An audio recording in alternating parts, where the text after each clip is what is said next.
Hello, friends. This is Dave Hurwitz, executive editor at ClassicsToday.com, here with the best and the worst Prokofiev Symphony cycles by popular demand. You know, I owe you all an apology on this one because I had planned to do this repertoire video a long time ago. I thought I did it actually because I did the ideal Prokofiev Symphony cycle, and I was gathering everything together to do this repertoire thing, and then I had to move, and it all went to hell. So I forgot about it completely. It's all packed away somewhere, but I've managed to dig out most of it, I think, and I can show and tell most of it. And I've divided up a dozen Prokofiev Symphony cycles. That's basically how many there are, into the worst, because, there are the worst, 5 middling okay ones, and then 5 really, really good ones that you can consider with a pure heart and a clean conscience.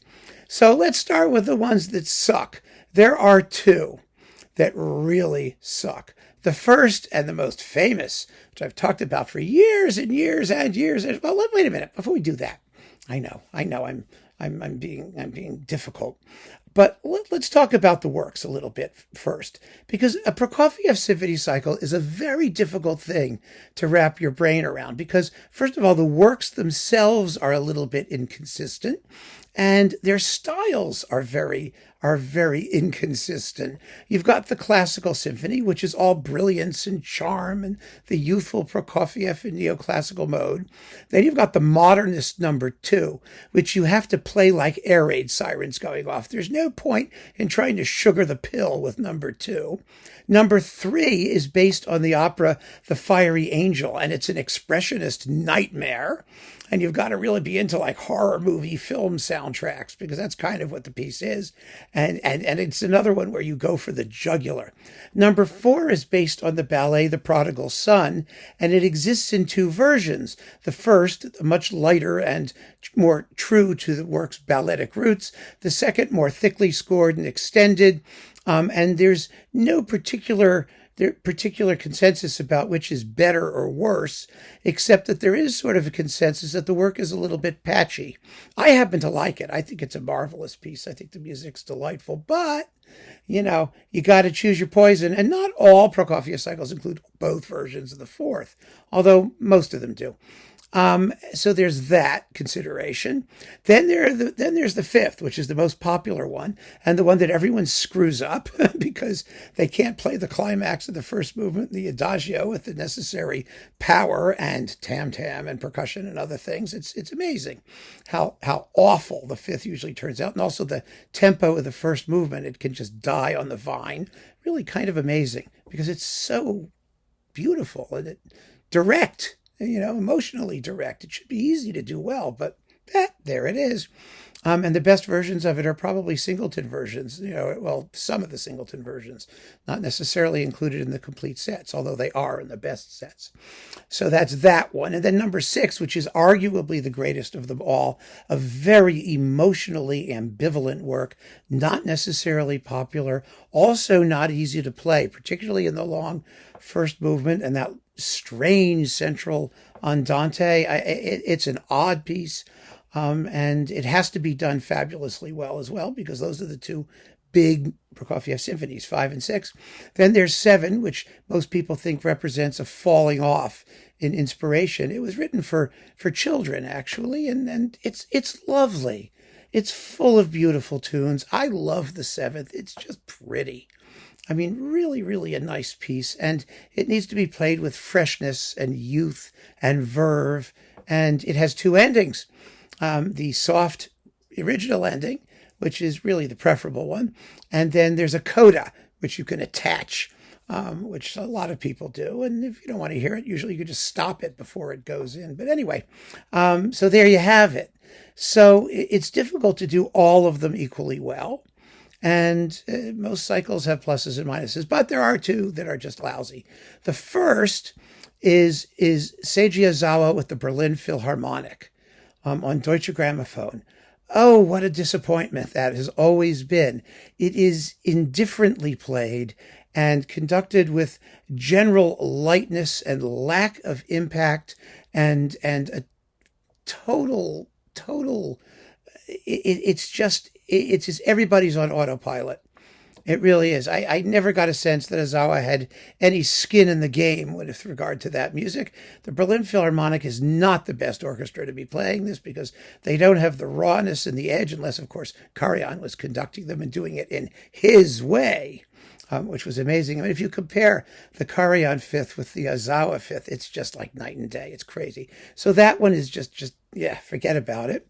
The other one to forget about is Ashkenazy's more recent one on Exton with the Sydney Symphony.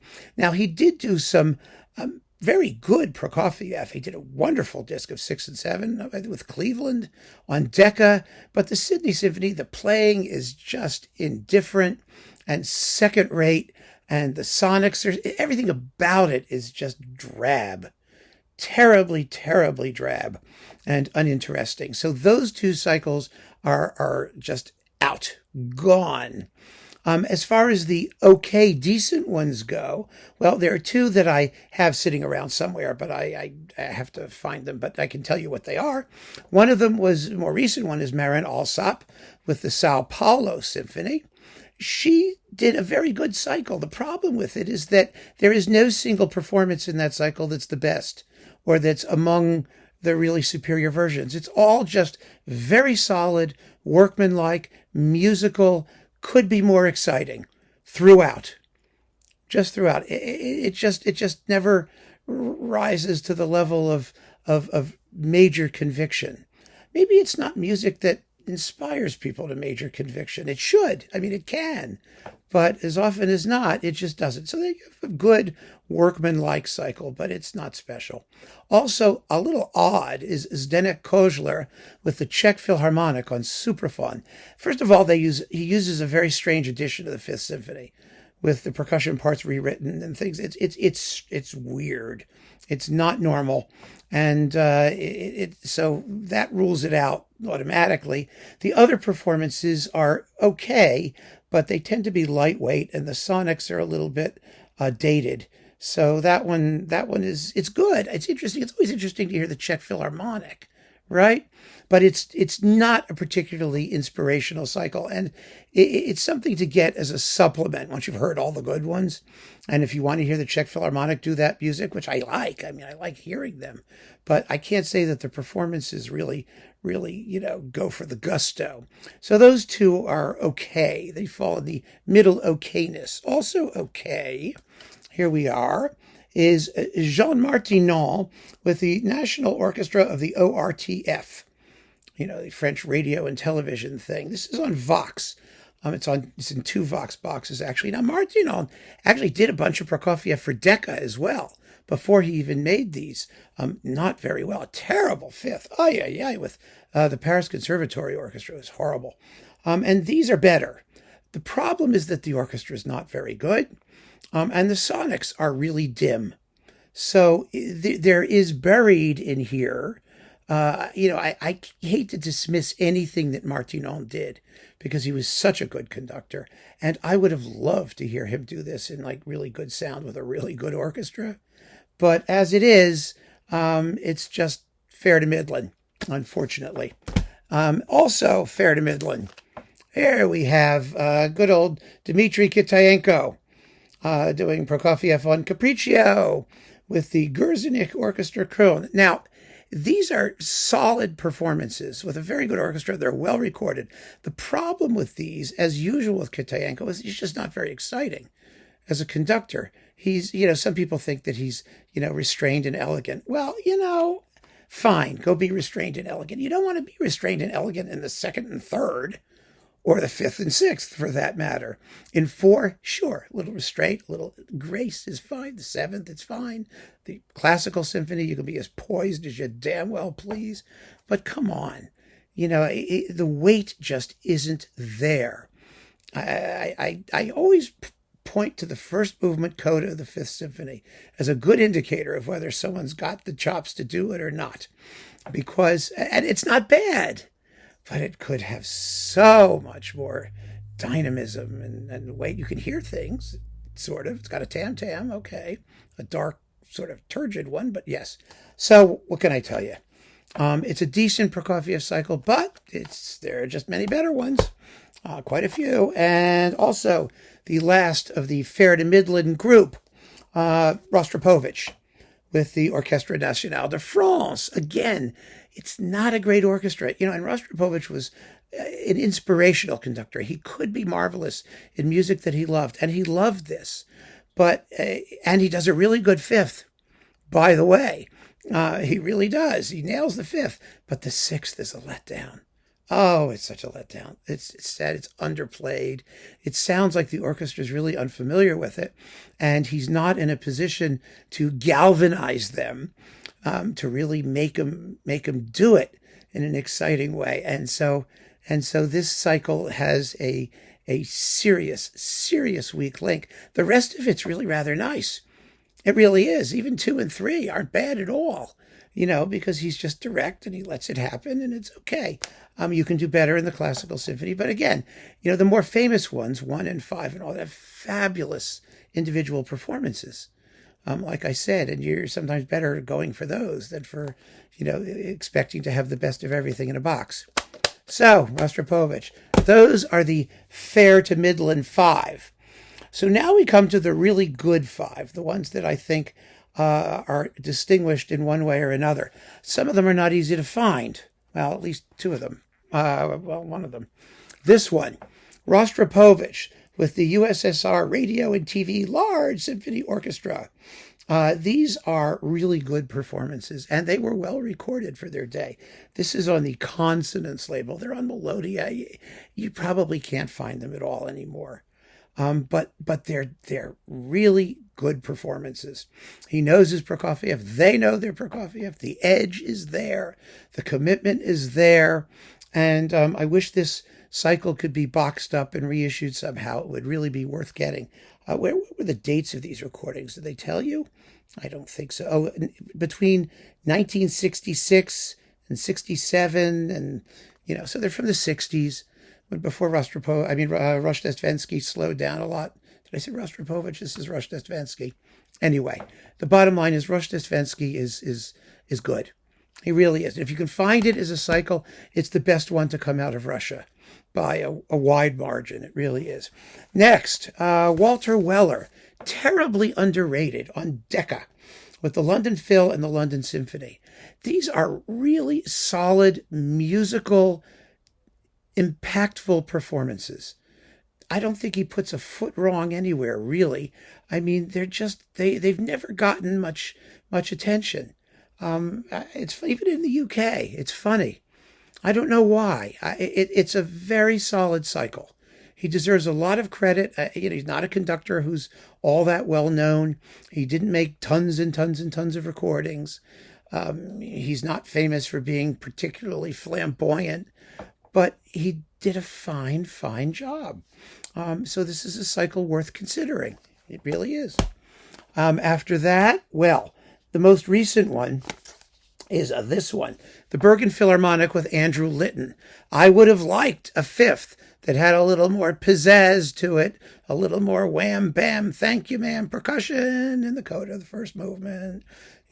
I actually wrote to Andrew Litton about this because he wrote to me a couple times. He said, please, what happened to the tam-tam? And, he didn't write back, but that's okay. It's really a very, very fine cycle in all other respects. You get, let's see, what do we get here? Do you get both versions of the 4th? You get the finale of the 7th twice. You get the revised version of the 4th. That's it. You get the Romeo and Juliet suites 1 through 3. You get Lieutenant Kijé, I think with a voice, which I hate. I don't remember. I think so. And the Love for Three Oranges suite, the Scythian suite, which are all very well done. This is a very fine cycle in really, really good sound on Bis.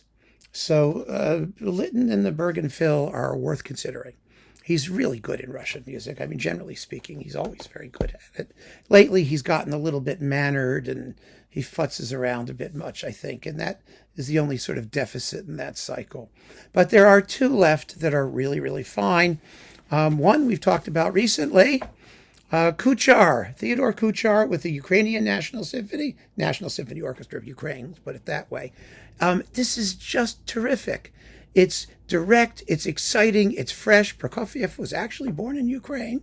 So there you go. I mean, they play it like it's the work of a native son. Kuchar is infallible in this kind of music. He just knows how to let it happen. He knows when to peg a climax. He knows how to peg a climax. The sonics are very good. The playing is perfectly fine. It's a very exciting cycle, and it's much better than the Alsop cycle, actually. I don't know if it's even still around, because Naxos would have been promoting Marin Alsop in the Sao Paulo Symphony, which is a mistake, because this one is much better. So there you go. This is one of the three with Litton that I would say you should definitely consider.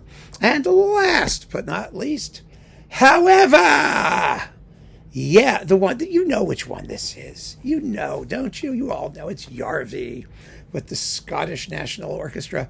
It wasn't royal then, it was just the Scottish National Orchestra. There are no weak links here. The Second Symphony is hair-raising. The Classical Symphony is nice. Okay, go get Ormandy and Philly for that one if you want. But it's well done. But the Second Symphony is just going to peel the paint off of the roof of your room. The third is horrifying. The fourth is wonderfully danceable, and you get both versions in here.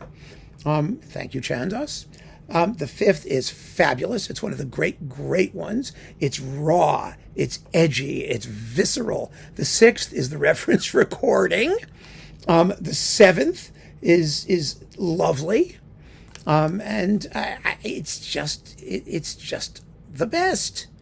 Hands down. I think people have known it for a long time. I'm happy to re-recommend it. I have from the very beginning. And there you have it, my friends. A dozen Prokofiev Symphony cycles, which I think really covers the territory very well. There aren't really any surprises here, I don't think. But there are some very, very good efforts. And you really do need to have one that runs the gamut, that does everything well. And for that reason, you've got to get at least Kuchar or Järvi, and possibly Litton as well. And then, Weller is a possibility too.